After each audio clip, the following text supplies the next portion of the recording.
Everyone thought his life was over, but God had other plans. There was a man who had lost almost everything. His job, his confidence, his very sense of direction had vanished. He felt like a ship adrift in a boundless sea. Every door he knocked on seemed to close with a resounding finality. Each attempt to move forward was met with unexpected resistance.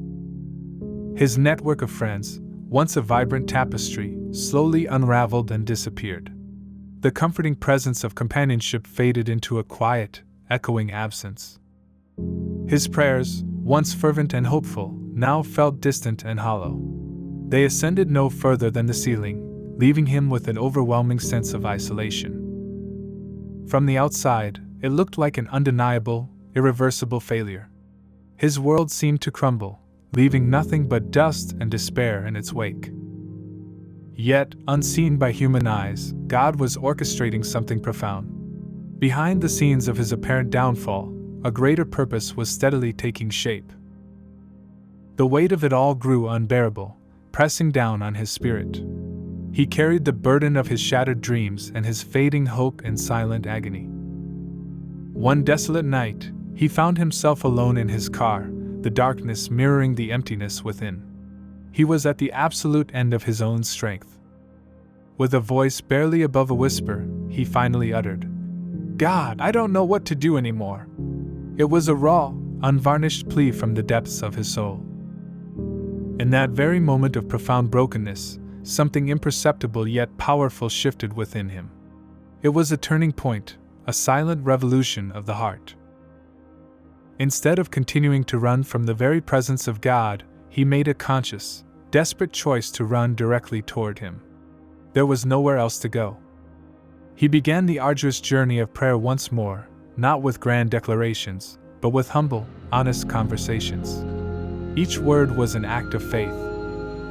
He started reading his Bible again, seeking solace and truth in its sacred pages. The ancient words became a balm for his wounded spirit, a light in the darkness.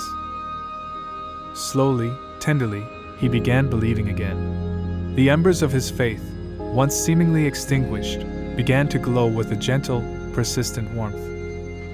Weeks later, an unforeseen opportunity emerged from the most unlikely place. It arrived as a phone call, utterly unexpected, shattering his quiet routine. It was a chance he truly believed he didn't deserve, a door opening when every other had been slammed shut. This felt like a miracle he hadn't earned. But God's grace is not about earning, it is about receiving.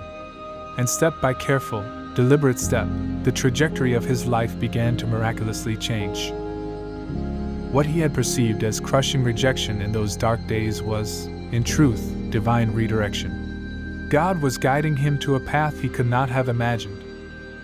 What he had interpreted as agonizing delay, leaving him stranded and frustrated, was actually divine preparation. God was meticulously preparing him for something far greater. His journey through the valley was not an abandonment, but a careful cultivation. It was in the depths of his struggle that his character was refined and strengthened. Because God does not, and will not, abandon his children when they find themselves in the lowest, most desolate valleys of life. His presence is constant. Instead, he builds them there. He uses the barrenness of the valley to cultivate resilience, to deepen faith, and to forge an unshakable trust in his plan. The valley stripped away the superficial, revealing what truly mattered. It was a place of profound learning, though the lessons often came with pain. It was in the shadows that he learned the true brilliance of God's light. It was through his weakness that he finally understood God's immeasurable strength. He learned patience, humility, and the profound wisdom of surrendering control. These were lessons the mountaintop could never have taught him. He discovered a spiritual depth he never knew he possessed, forged in the fires of adversity. His faith became not just a belief, but a lived experience. God allowed the stripping away not to punish, but to purify. He allowed the waiting not to deny, but to develop. His love never wavered, even in the silence. The plans God had for him were indeed good, plans for hope and a future, even when the present seemed hopelessly bleak. His timing is perfect, always. If you feel utterly stuck right now, if the path ahead seems obscured, and your strength is failing, this is an urgent reminder directly for you. Your story isn't finished yet. Not by a long shot. The author of your life is still writing, still weaving a tapestry far more beautiful than you can conceive.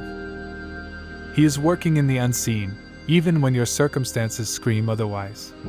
He is preparing, redirecting, and rebuilding you in ways you cannot yet fathom. Do not mistake the current chapter for the entire book.